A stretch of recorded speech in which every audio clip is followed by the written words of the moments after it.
लेते हैं। अगला सवाल है विशाल लोधी का। वो आपसे पूछते हैं कि 25 से 30 साल के लिए पैसा डाला जाए तो किस में डालना चाहिए, निपॉन फंड सिप या स्टॉक सिप करे? सिप करनी है 25 से 30 साल के लिए तो किस में करे? सर जो कहेंगे वही बात पे मैं काम करूंगा। ये उनका सवाल है। Thank you very much sir. 25 से 30 साल के लिए तो मैं सर हमेशा सरकारी कंपनीज पर ज्यादा बिलीव रखता हूँ, क्योंकि प्राइवेट का कब प्राइवेटाइजेशन उड़ जाए ये पता नहीं चलता। लेकिन हाँ, 25-30 साल के लिए पहली बात है एसआईपी मोड ही रखिए।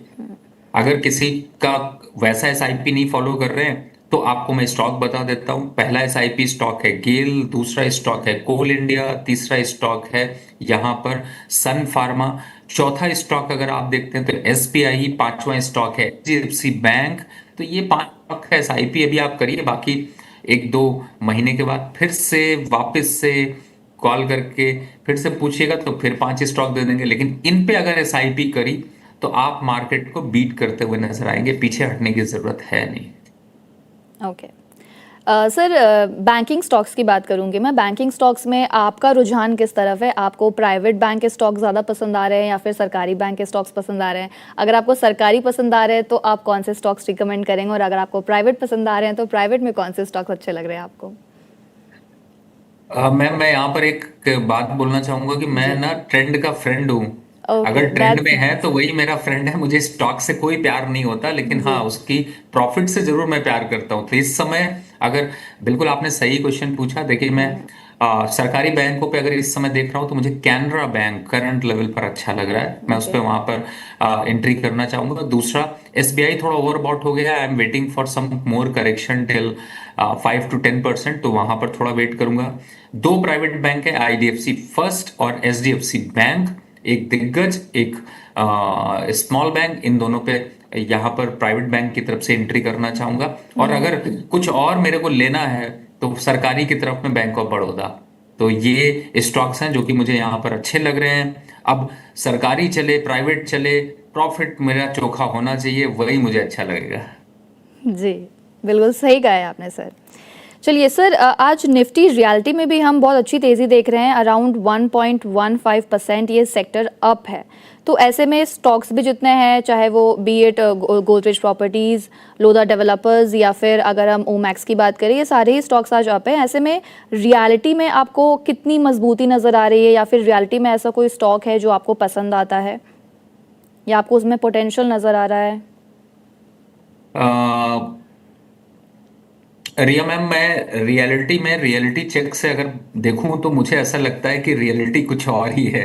अब अच्छा। ऐसा मैं इसलिए कह रहा हूं क्योंकि मैंने लास्ट ईयर जब आपके यहाँ पे बजट पे बैठा हुआ था तो मैंने जी। सबसे पहले अगर कोई सेक्टर बेचा था तो वो था रियलिटी रियलिटी। काउंटर। हम्म। 40% से ज्यादा करेक्शन अब तक मिल चुका है। तो ऑब्वियसली है कि जब बहुत डूबता है तो नए इन्वेस्टर को लगता है कि कुछ ना कुछ अब नया मिलने वाला है, तो वो यहाँ पर एंट्री करता है। फिर उनको डूब जाने दीजिए, उनकी फसल कट जाएगी, दूसरी फसल तैयार हो जाएगी, नए इन्वेस्टर फिर आएंगे। लेकिन ये कंपनियों में रिटर्न मिलने वाले नहीं है फिलहाल। हम्म। अभी के सिनेरियो पे एक बार मार्केट का स्टडी करें तो बायर लापता है, इकोनॉमिक संकट बढ़ा हुआ है, हम्म। प्रधानमंत्री जी कह रहे हैं खर्चा कम करो, लोग कह रहे हैं घूमना कम करो। तो मुझे ऐसा लगता है कि ऐसे हालात में रियलिटी काउंटर तो नहीं चमकने वाला है। हाँ, बिल्कुल।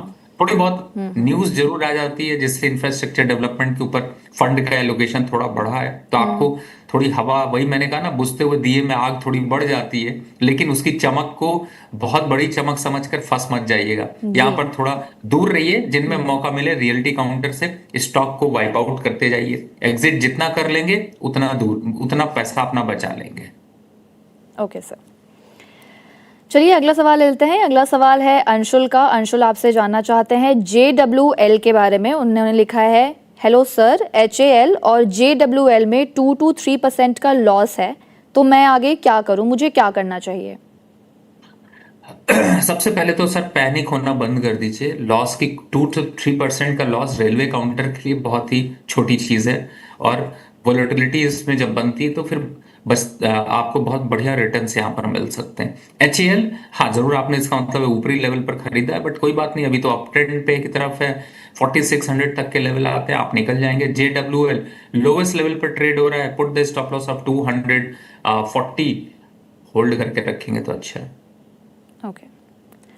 राजेश राणे का सवाल है सर, वो आपसे जानना चाहते हैं नेटवेब पे आपके टारगेट्स क्या होंगे। इसके अलावा दो और स्टॉक्स ले लेती हूँ, एक है आवास फाइनेंसर और तीसरा है BEPL। तो 3 स्टॉक्स हैं, एक है नेटवेब जिस पे वो आपके टारगेट जानना चाहते हैं, उसके अलावा आवास फाइनेंसर एंड BEPL।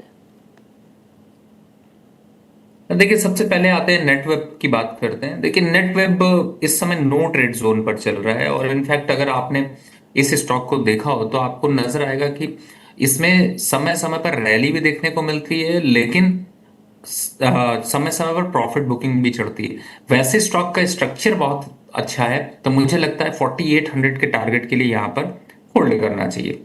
दूसरा स्टॉक था आवास फाइनेंशियल। मुझे ऐसा लगता है कि फिलहाल इस स्टॉक का अगर आपके पास है तो आप प्रॉफिट बुक कर लीजिए, एग्जिट कर लीजिए।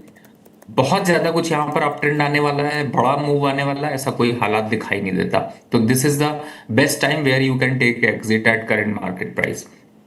BEPL की बात कर लें तो उसमें भी कुछ ऐसे ही हालात है। स्ट्रॉन्ग स्टॉक स्ट्रक्चर बनते बनते वीक की तरफ मूव कर गया और अभी फिलहाल आगे और फिजल आउट होता हुआ नजर आएगा। बेटर है इस स्टॉक पर एक स्टॉप लॉस डाल लीजिए, अगर 95 के नीचे जाए तो पूरी तरह से एग्जिट कर लीजिए। ओके सर, डिफेंस सेक्टर का एक स्टॉक है पारस डिफेंस, इसमें आज काफ़ी अच्छी तेज़ी दर्ज की जा रही है। एक तो ये, और दूसरा मैं आपसे जानना चाहूँगी GNG इलेक्ट्रॉनिक्स का एक बार शेयर देखिएगा, ये 10% अप है आज, अपर सर्किट पे भी है I think. GNG electronics and Paras defence, तो ये दोनों स्टॉक आपको कैसा लग रहा है?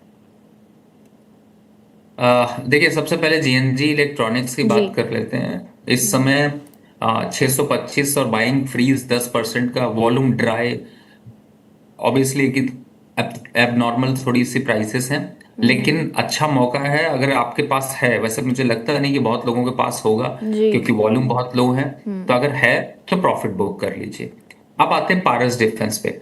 This is the time where you don't enter at Paras defence. Paras defence में एक मेजर करेक्शन की एक्सपेक्टेशन बन रही है, छोटी मोटी रैली आपको दिखाई देगी, लेकिन चूंकि इस पे आप लोगों का बाय है, मैं समझता हूँ 1000 के नीचे के ही सबके होंगे, तो प्रॉफिट बुक करने की जल्दी भी नहीं करनी है। तो यहाँ पर फ्रेश एंट्री ना हो करके just wait and watch for the target of 1600 1600 के आसपास के टारगेट मिलेंगे तो प्रॉफिट बुक करेंगे। Till the time just wait and hold, put the stop loss of 1100। Okay, अगला सवाल ले लेते हैं। अगला सवाल है मारुति को लेकर आया है। मारुति आज निफ्टी के टॉप गेनर्स में भी शामिल है और मारुति में आज अच्छी खासी तेज़ी भी दर्ज की जा रही है।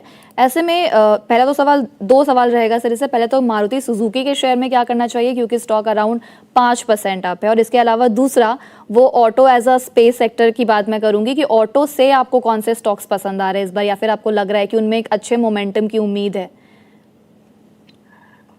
देखिए, वैसे मुझे ऐसा लगता है रिया जी की सारा रिसेशन और जब बात करते हैं जो इकोनॉमिक संकट है वो सब जगह दिखाई देता है, लेकिन कारों के बाइंग पे कभी बहुत कम देखने को मिल रहा है। लोगों के पास अभी भी पैसा काफी है, अच्छी परचेजिंग है। आज एवरेज इंडिया की बाइंग कार देखी जाए तो शायद 10 लाख रुपए का एवरेज बैठता हुआ नजर आएगा, जो कि पहले शायद 4.5 और 5 लाख के बीच में था। तो एक पर कैपिटा इनकम भी यहाँ पर बढ़ी है, बहुत सालों तक रिवाइज नहीं हुआ। अभी आज जो मारुति में तेजी देखने को मिल रही है, ऐसी तेजी बहुत कम देखने को मिलती है, लेकिन जो ईवी के ऊपर अनाउंसमेंट आई है उसका शायद एक असर देखने को मिल रहा है। बट अब आप इतने खुशहाल नहीं हैं कि आप अब एंटर कर लें, क्योंकि अब एंटर कर लेंगे तो आपका उतना ही राह मुश्किल हो जाएगी। तो मुझे लगता है थोड़ा सा समय दीजिए करंट मार्केट प्राइस पर। और जो और अदर स्टॉक की बात करें तो जो अभी ये क्वार्टर है, मतलब